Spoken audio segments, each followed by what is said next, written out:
Imagine trying to invent a cure for aging, but accidentally creating a weapon that would end millions of lives and completely redraw every border on the planet. This is the literal, chaotic, and deeply ironic history of how humanity invented the first gun. To understand how we got here, we have to travel back 1200 years to the laboratories of 9th century Tang dynasty China. These weren't laboratories filled with modern microscopes and sterile white coats. They were dark, smoky rooms filled with boiling cauldrons, dried herbs, and strange minerals. The people working inside them weren't military engineers, they were Taoist alchemists. And they had one single, incredibly ambitious goal. They wanted to defeat death. Chinese emperors, obsessed with finding the elixir of immortality to grant eternal life, funded these alchemists with massive budgets and exotic ingredients to cheat death.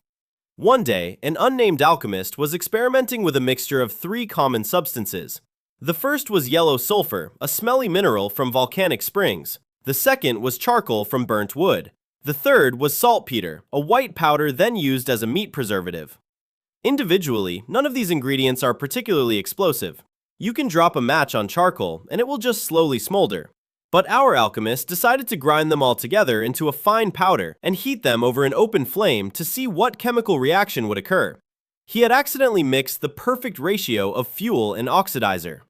Charcoal and sulfur are highly flammable fuels, while saltpeter is packed with oxygen, allowing the mixture to burn violently without needing external air. A 9th century record warns alchemists that this specific mixture exploded with a blinding flash, burning the alchemist's hands and face and destroying his entire house. Instead of eternal life, he found an explosion. The alchemists named this volatile creation Huo Yao, or fire medicine, the word still used for gunpowder today. But it didn't cure diseases. Instead, the military quickly realized it was perfect for winning wars. Initially, they packed the powder into hollow bamboo shoots and threw them into campfires. The expanding air inside caused the bamboo to burst with a deafening crack, terrifying enemy soldiers and horses. These were the first firecrackers. But soon, a brilliant soldier looked at a burning bamboo tube and asked a world-changing question. What if we don't just throw this in a fire? What if we use the explosion to push something out of the tube? By the 10th century, the Chinese military invented the true ancestor of every gun on Earth, the fire lance.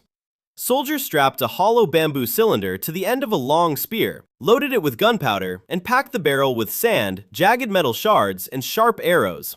When an enemy charged, they lit a primitive fuse.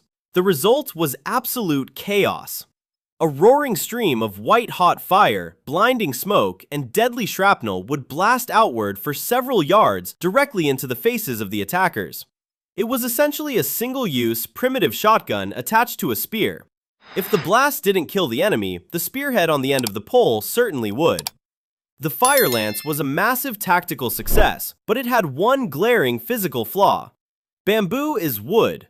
If you put too much gunpowder inside, or if the barrel gets too hot, the bamboo will splinter, shatter, or explode backward, blowing off the hands of the soldier holding it.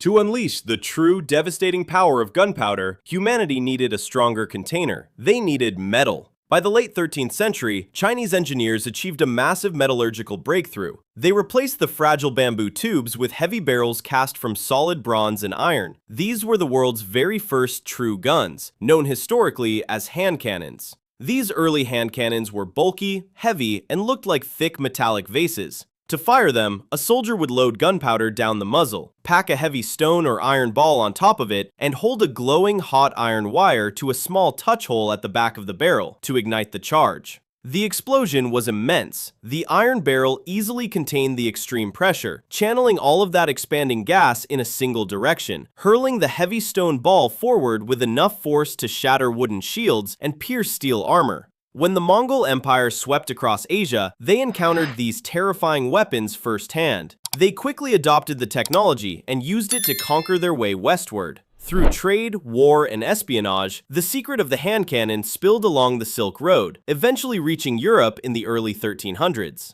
But when the gun arrived in medieval Europe, European blacksmiths ran into a massive problem. They simply did not have the technology to cast high-quality hollow iron tubes that could withstand the violent explosions of modern gunpowder. Early European guns were prone to exploding in the faces of their own gunners. To solve this, they turned to a very unexpected group of craftsmen, church bell makers. For centuries, European bellcasters had perfected casting giant hollow bronze church bells that could withstand massive repeating physical impacts without cracking. Blacksmiths realized that a gun is essentially just a church bell turned sideways, with the open end pointed at the enemy instead of the ground. By applying church bell casting techniques to weaponry, Europe began mass-producing highly reliable, high-pressure bronze cannons and handguns. The very same factories that cast the bells calling people to Sunday worship were now casting the heavy barrels that would lay siege to their cities. Within a couple of centuries, these metal tubes would completely dismantle the old world order. The towering stone castles that had kept feudal lords safe for generations were effortlessly reduced to rubble by heavy siege cannons. The elite, heavily armored knights who had dominated medieval battlefields for 500 years were instantly made obsolete by peasant conscripts armed with early muskets. The gun democratized warfare, making raw physical strength and expensive armor useless against a tiny lead ball traveling at hundreds of miles per hour. And it all started because an alchemist 1,000 years ago wanted to live forever. He mixed white meat preservative, yellow sulfur, and charcoal, hoping to conquer death, and instead handed humanity the ultimate tool to deliver it.